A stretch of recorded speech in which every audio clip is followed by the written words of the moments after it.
Decolonization in a global perspective. So the question we want to examine in this module is, how did World War II weaken Europe, which had been the center of the war, devastated by it? How did it in various ways stimulate non-Western nationalism?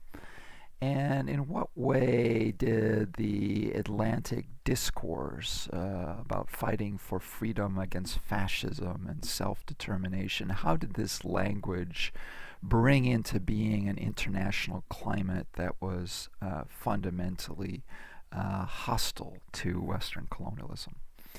So we're going to be looking at this question kind of from three angles. First, we're looking at World War II in particular.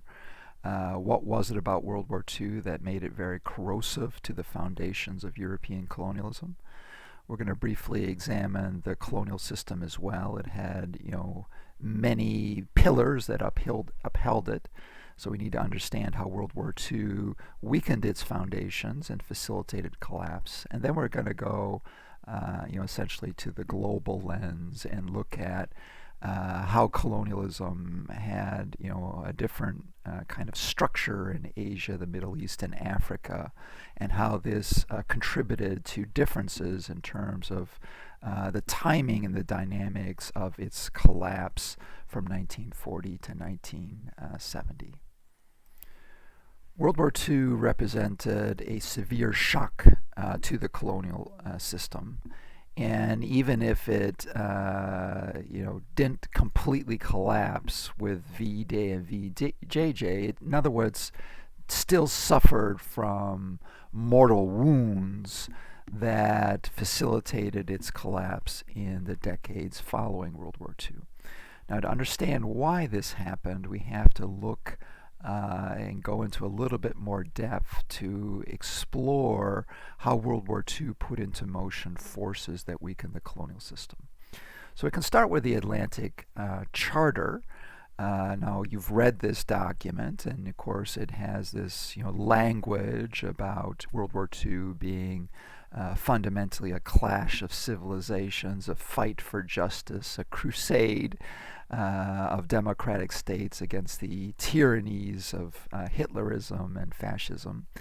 And there was this very important idea of self-determination, which from the Anglo-American perspective was talking about states like Poland that had been forcefully conquered by the Nazis, and that in the future their sovereignty would be restored. However, when Churchill had signed the Joint Declaration and was taking the Prince of Wales back to Britain, the news about the Joint Declaration had already traveled across the world. So the British journalists had hailed this as an Atlantic Charter, a type of Magna Carta, and actually colonial nationalists in India, the Congress Party leaders that had been essentially advocating for independence for over 20 years, seized hold of the Atlantic Charter to demand their immediate sovereignty. I mean, how can Churchill go and promulgate that this is a struggle for freedom, ask Indians to sacrifice, to fight the Nazis and save Britain from its encirclement by the Nazis, and not in some way apply this concept of freedom to the Indians who had been demanding their independence for 20 years. But Churchill immediately threw cold water on that idea. In fact, he went to the House of Lords and said that self-determination was an idea that was going to be limited to European states. So this angered, of course, the Congress Party in India. Gandhi immediately mobilized Indian public opinion to challenge British authority. He mobilized the Quit India movement, that Britain should get out of India now. India had no part in the struggle between, Britain and Germany and Japan.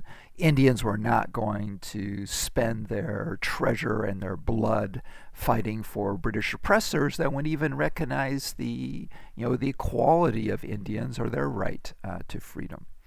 So we can see in various ways, and India was just one example, because nationalists in the Middle East had the similar interpretation to the Atlantic Charter. Their general idea was that what the Atlantic Charter signified was that this very unpopular, unjust colonial system would come to an end after World War II, that the Atlantic Charter was a down payment on post-war independence. Another very significant blow to European colonialism is pictured right here, where you can see Colonel Percival carrying the Union Jack and surrendering to the Tiger of Malay. The Singapore base was the bastion of the British military presence in Asia. And what happened is that the Japanese surprised Britain by using bicycles to ride down the long, dense jungles of Malay Peninsula and to attack Singapore from the rear, and ultimately to get a much larger force to surrender. So this humiliating surrender was in some ways the death certificate of the British Empire. It signaled the weakness of it.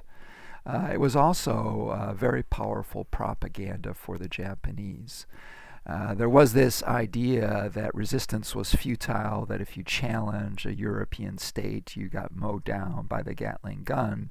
And what Japan showed in 1941 and 1942 is that they easily defeated the armies of the French, the British, and the Dutch.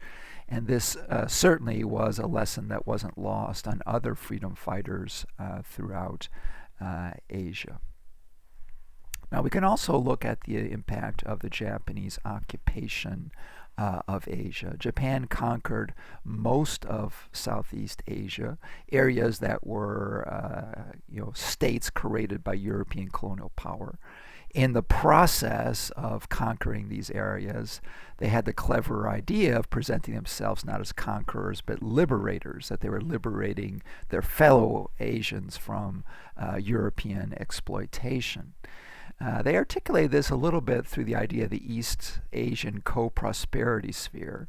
The idea is that they would be kind of tutored by the Japanese in various ways to prepare them for independent existence, and that they would contribute to the Japanese war effort in terms of their resources and labor. This type of ideology and discourse didn't resonate very strongly with the Koreans and the Manchurians, who felt the brutality of Japanese colonial control. However, the various ways that the Japanese tried to undermine colonialism, in Indonesia, for example, ending Dutch schools, changing names of streets to local Indonesian. Also the various ways that they promoted nationalists that the Dutch had jailed and made them into politicians of a collaborator regime, or established militias that would later resist the return of European colonial power. In these various ways, what Japan had essentially done is they had made Western colonialism so toxic that it became very difficult for the Europeans to return, even after Japan's defeat. And when Japan surrendered, in many cases, they just surrendered. They still controlled their Asian empire. And in many cases, it took weeks for the Europeans to come by and liberate these areas. During this period, Japan played a very large role in terms of arming local militias and nationalist groups to foment local nationalism to prevent the Europeans from seizing their colonies back. So in some ways, Japan, in losing the war, achieved the strategic objectives of the war, that they had broken the back of colonialism. So if we look at VE Day or VJJ, when when Germany and Japan surrendered respectively, what we see right away is this collision of expectations. From the perspective of colonized peoples, they had in various ways participated in the Allied war effort, and in return, based on the Atlantic Charter, they were entitled to their independence. After all, this had been a fight for freedom. They had contributed to the struggle. The Atlantic Charter had talked about self-determination. From the European point of view, it had been a struggle for freedom, but most of their colonies were not ready for independence. And anyway, they were going to need their colonies, their resources, to rebuild a battered Europe. So in other words, what the Europeans wanted and what the colonial people wanted was dramatically opposed. And this came into violent collision across the world. The most famous example was the Battle of Surabaya, where the British, trying to disarm the Japanese, encounter the Indonesian Pemuda, or nationalists that had been trained by the Japanese. The Pemuda don't want the Dutch to restore their colonial authority. They say the British army is trying to pave the way for the Dutch's return. And ultimately, the British army, which is mostly Indian troops, are fighting Indonesian nationalists in the Battle of Surabaya. The British commander Mallory is killed in a car in the middle of this conflict. It leads to the biggest battle of really World War II. It's in the aftermath of World War II, but the biggest battle in Indonesia. And it really signals to Britain that they can't afford to be fighting these colonial wars. They definitely retreat from supporting the Dutch mission to restore their colonial authority, and they have to reconsider the value of their colonies in Asia. So in places like Burma, are they prepared to fight colonial wars against local peoples that demand their independence and are willing to fight for it? Similar situation is evident in Vietnam and Algeria. In the textbook, I explain these case studies in greater depth. It's the same collision of expectations. The Vietnamese and the Algerians want to have independence, and in both cases, the French use brutal force to crush the nationalist movement, to either in Vietnam evict the nationalist government, in Algeria to stifle Muslim sovereignty and to reimpose their colonial state. Now Africa, it seems, is, the nationalism isn't really present there. There isn't the same sentiment for various reasons that we'll explain later. But certainly among emigres, people like Nkrumah, if we look at the Pan-African Congress in Manchester, they also adopt the idea that self-determination means that African colonies need to be liquidated and Africans should be given control over their own states. So in various ways in 1945, the idea of uhuru, or freedom and independence, was in the air, in the process of the world being broken, and a lot of pessimism and a demand for change when it came to non-Western people. Their dissatisfaction with colonialism and Western exploitation had risen to a very high level, and this had mobilized powerful coalitions that were willing to challenge European rule, even with force of arms, in order to secure their independence. Now, the post-war environment was also in various ways corrosive to European colonialism.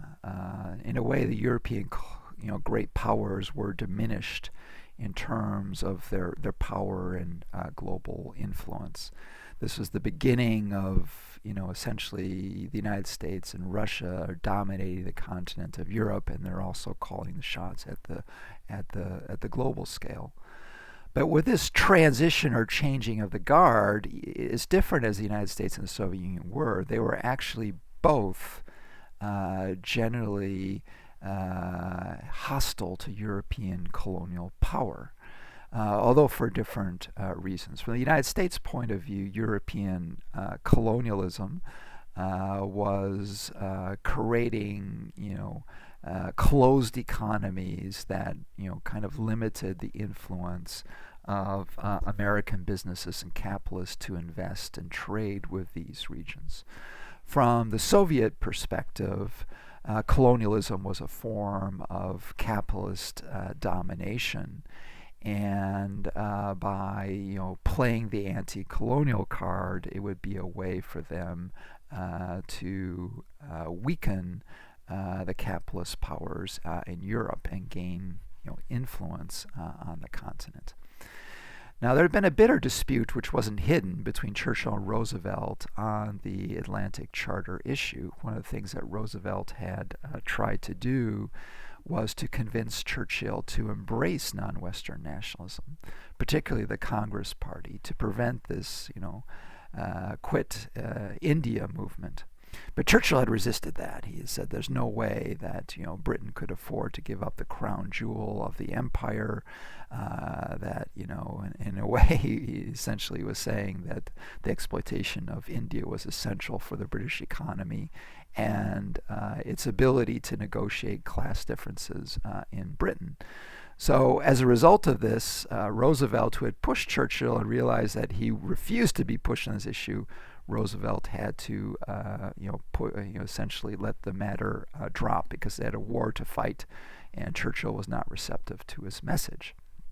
So Roosevelt was sympathetic to non-Western nationalism, in other words, but he didn't make any public statements to that fact. But the European states in 1945 were broken and battered. And the way they looked at their colonial territories is this is exactly what they needed. Places like Mali would produce rubber. This would create hard currency that they needed to buy American industrial equipment to essentially reindustrialize and get their economies going again. Or in the case of the British and the French, it would provide the cash they would need, the capital for restarting their economies. But the problem for the European states is, although they wanted to keep the colonial system going and to benefit from it economically, the public itself was not in a mood to fight colonial wars. They were exhausted by the wars. In the case of the Netherlands, the Dutch were mobilized and sent to Indonesia.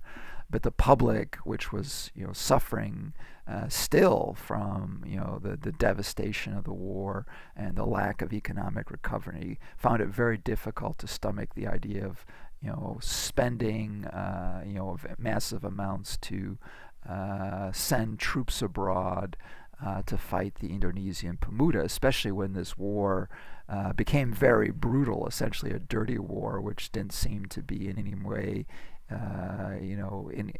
in tune with the values of the post-war system about justice and freedom. The UN Charter and the UN, which came into being as well, had very strong anti-colonial language. And even though it didn't necessarily legislate for an immediate liquidation of European empires, just the idea that racial equality was a fundamental value made it very difficult for European colonial states to maintain their colonies or to use brutal force, colonial pacification, to put them in power. And something else had changed as well. I mean, colonial pacification usually works kind of in the darkness. There's a brutality, but it doesn't come to the public consciousness. But in the post-war environment, with newsreels and news traveled very far across the globe.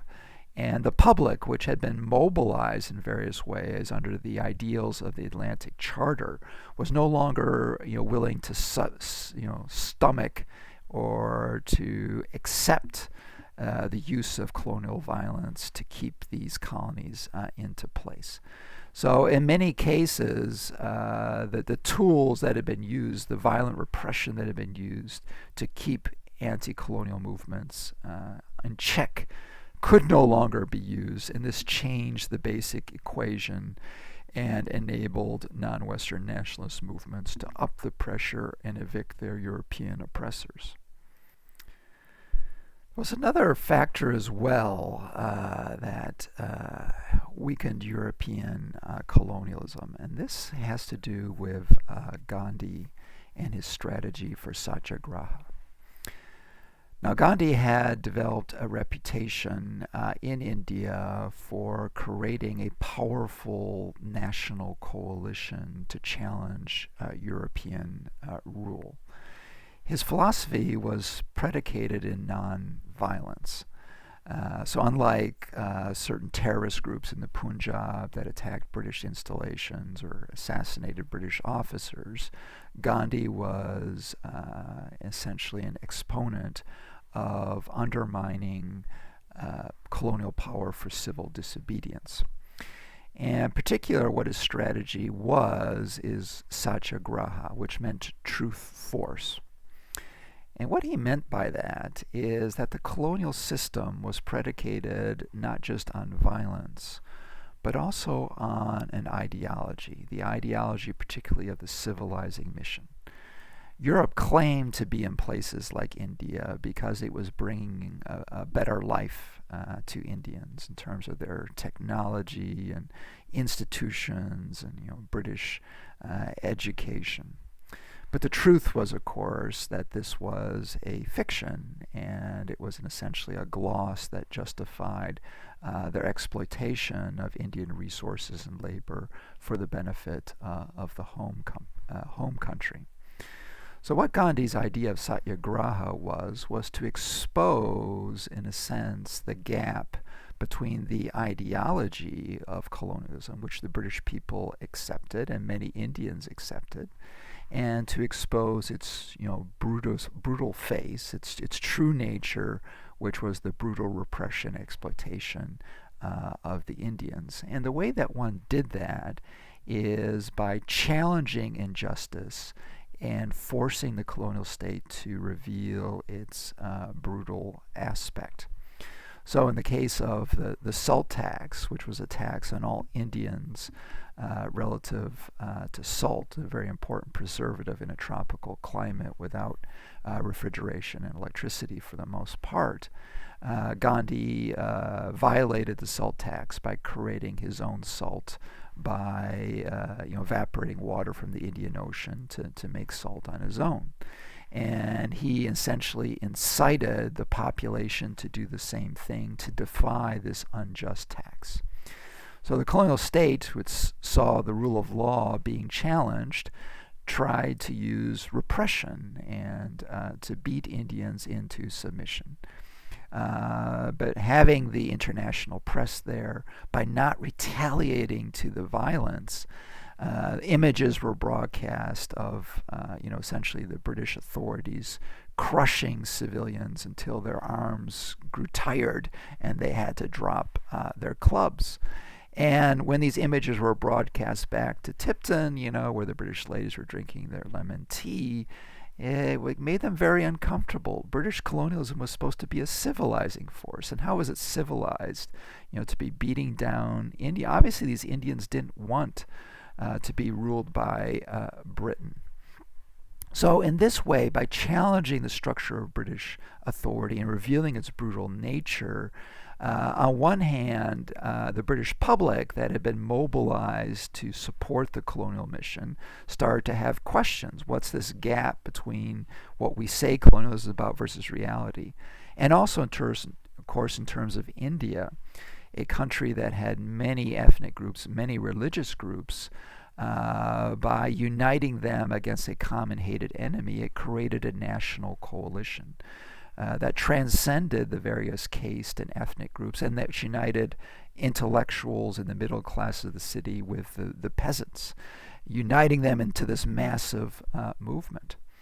And what Gandhi was basically able to show is that Britain didn't really rule India. It could only rule India with the consent of the Indians. If the Indians collaborated, if they paid their taxes, if they went to work and they allowed the trains to run, if the Indians withdrew their consent, and they withdrew their consent and refused to collaborate because they wanted their independence, Britain would either have to use force, and if force wasn't effective, they would have to withdraw.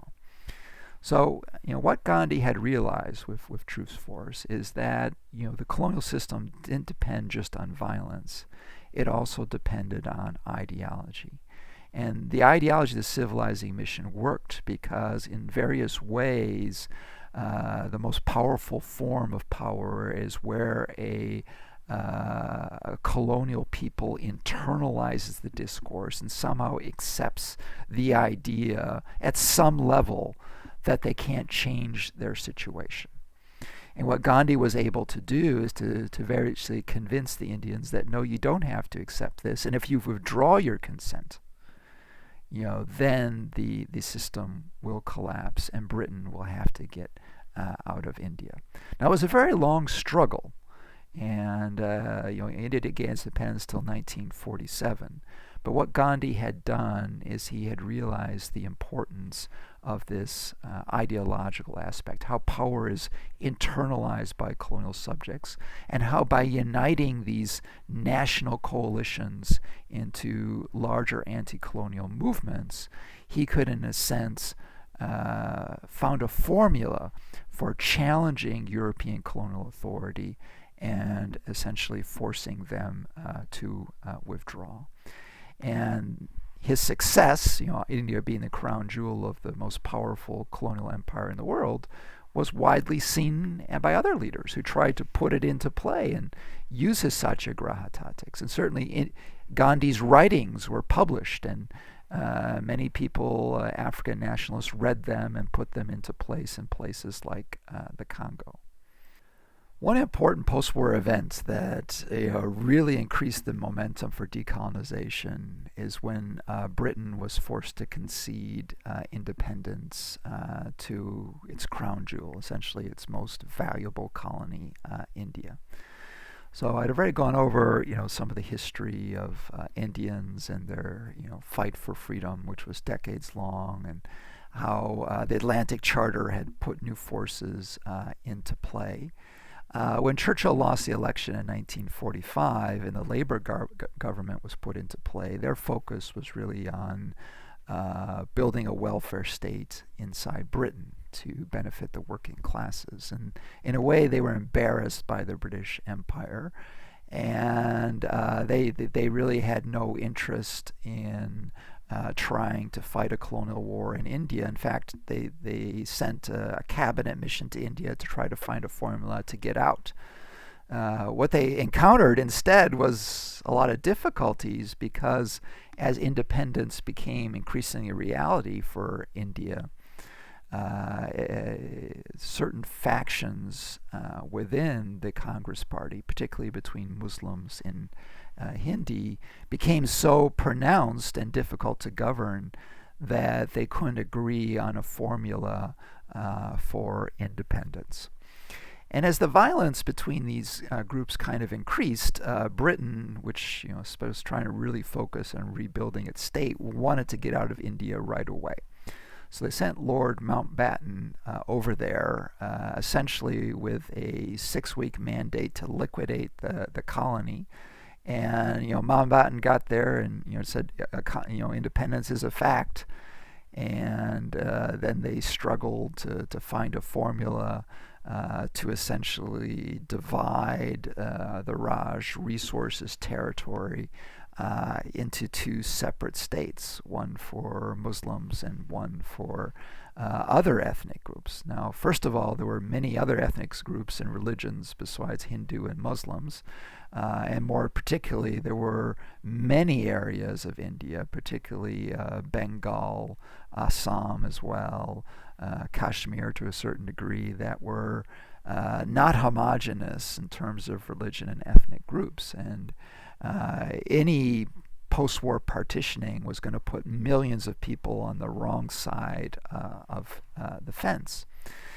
So on one hand, when this process was completed, Nehru, who had fought for Indian freedom for 30 years, is able to give this speech and talk about a new era of freedom, how India is a sign to other nationalist leaders, other people still under colonial control, that freedom is at hand, at the same time that he has this optimistic message.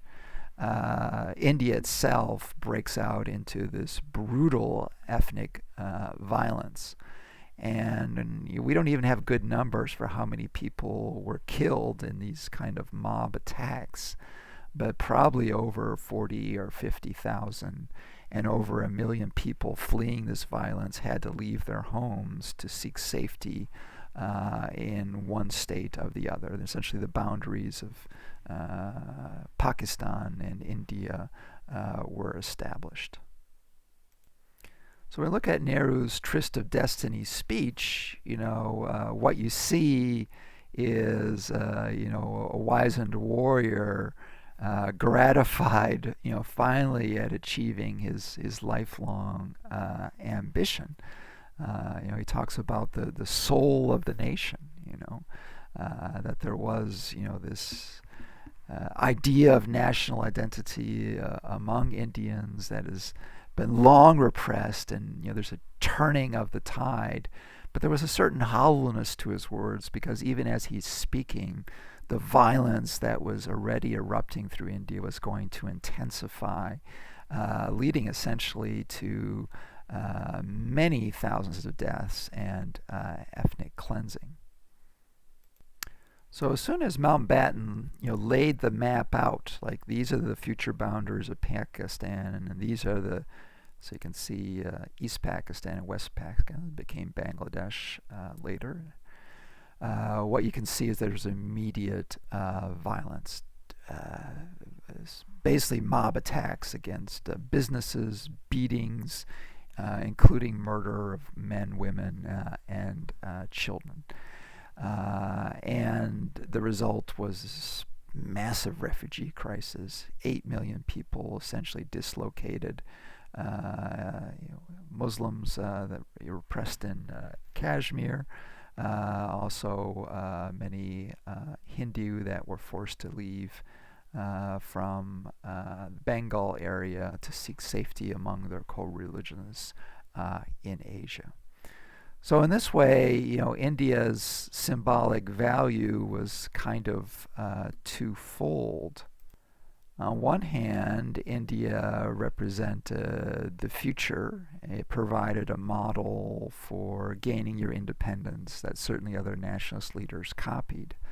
On the other hand, it also showed that simply evicting the British or the colonial masters wasn't the same thing as, immediately being able to, have a modern state that would benefit all people. That decolonization was a messy process, and that many of these colonial states had very underdeveloped infrastructure. There were various ethnic groups that in some cases been pitted against each other by the colonial authority, and once the colonial overlord was gone, this could ignite tension and even violence in the case of India. So in one ways it foreshadowed the future. The future is that the European colonial system is going to collapse. On the other hand, it's also going to show that the process of state building was going to be a real challenge for post-colonial leaders. So in this module, I've explored how World War II contributed to global decolonization. It's one of the most tangible outcomes of World War II in the way that it reshaped the world. If you look at the world in 1900, essentially the world was dominated by the European great powers. Most non-Western people were under some form of European rule. Their traditions, their labor, their resources were conditioned by European decisions for the benefit of European economies. And if we look at the world in 1970, it's fundamentally different. Most of the European colonies are now independent states. They have sovereignty. They're in charge of their own development. Their labor and resources is largely focused on their own developmental priorities. Now, what's the connection to World War II? Well, there was not, the Atlantic Charter was not a Magna Carta in the sense that all the European states came together in United Nations and just liquidated their colonies. They tried to maintain their colonial systems. They were resisted by non-Western leaders, and this set up a struggle that played out throughout the globe, and it manifested differently in the various areas of the world. It was first in Asia. where areas where the European colonial system was very much weakened by the Japanese, that many states broke free in the immediate aftermath of World War II, even before the beginning of the Cold War. Then these movements spread to the Middle East, and eventually they came to Africa in a story that we're going to explore in just a minute. So looking at World War II and its impact, I would say that World War II was a critical factor. Without World War II, it probably wouldn't have weakened the colonial system enough to enable this collapse to happen, or it would have happened many decades later. Even if it wasn't an immediate consequence, we can see the various ways that it dealt a mortal blow to the colonial system, weakened it, and this facilitated its collapse, although it took very much a local struggle as nationalist leaders in various countries,